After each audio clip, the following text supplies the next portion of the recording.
Michael, you never say no to a challenge. And today, Don't bring it up, bro. we did a small run. We don't have to go into the details. But what I like was that you always jump into a challenge with no knowledge of, with the spirit of winning. Whether you may not, yes. Tell me about what went through your mind today when you said, I'm going to run up that hill and I want to win. I knew if we were gonna run 20 kilometers, I would never beat you. There's no chance. How do you relate that to business? No, I hate losing. Like anybody, I cannot lose. The only thing that keeps me going is one thing. If I lose, I would do anything to avoid that. But if there's no way out of the word losing, then at least I have to cause myself as much pain as possible. So if I lose and I have tortured myself to the beyond any limit, then at least I can go back and okay, you lost, but there is nothing left, right? How do you relate that to the business? I mean, someone who's running into a wall when he's starting the business. It's a wall. What do you tell a person like that? I tell them that if you challenge me to run again tomorrow, then I would lose again. But if we did this challenge for 30 days, I would win. Because I would end up 8 hours a day, 10 hours a day in a fitness center. I would eat fucking vegetables all day. I would hire a personal trainer to do some weird yoga exercise. I would go to a sauna to burn out the fat. I would go to some cleansing shit in Peru on the mountaintop to get, for sure, I would. No, if like, because I would always find any way in the world to win, right? Sure. Any way to win. Maybe not win the first time, but You make a plan to win. yeah, A 30-day plan. whatever you want to call it, 90-day plan. I don't care what you call it. The only thing I care about is the end result. If we continued having that challenge, I would find a way to win. And that's why people always ask me, what is the defining moment in your life? What was the defining moment? It's a question I've heard a lot. And the funny thing is, the defining moment of my life was something that I will never, ever, ever forget. Ever. Because that was the split, not about not about business, but just in general, life, philosophy, and the way you think. And that was when I was, I can't remember how old I was. I would think I was 8 maybe or 9. I was playing a computer game with my brother called Football Manager. And it's like a game where you take charge of a football club and you have to take strategic decisions of selling football players and buying football players and handling the economics and going in and set some tactics and figuring out how to, through a season, become champions. And the first time I played with Jan, I got slaughtered in every department because I was not perfect in English. I didn't understand many of the things. I was a kid. I didn't, care too much. I was like, oh, I'll buy this player. I'll sell this guy. And after one season of playing, Jan won with I don't know how many points. It was ridiculous. And Jan was and is the smartest guy I know. He was like, Michael, it's okay. You're still a kid. So like, of course you can win. It's all good. Don't worry. Like, it's okay. Like, we can play anytime. I just play to entertain you. And I remember I went back to my room and I was crying for myself. And anger is not the right word.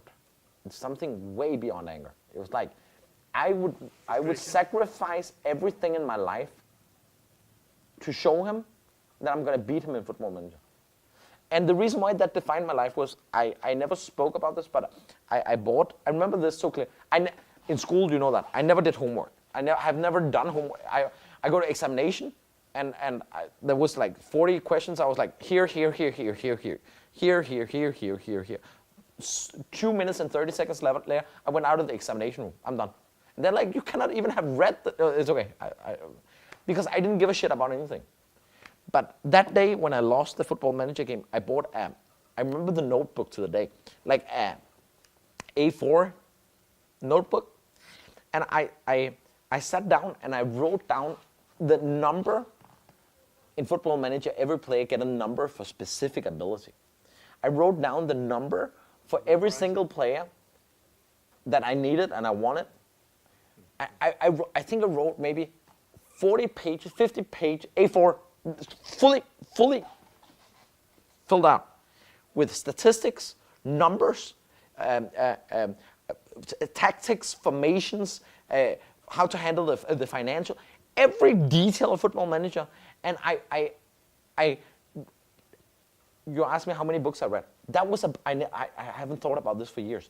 I went to the library back in the day. There was no Google, right? There was no Google. I went to the library. I can remember today. I went to, and it was not Football Manager back then. It was called Championship Manager. I went to the library, and in Denmark you can borrow books, like you can borrow them for whatever, a week or whatever. And I borrowed a book on the strategic way of beating Football Manager. And I literally went through that book in 2 weeks, read it in and out, and I knew every minute fucking detail. So did you finally beat him? And I slaughtered him.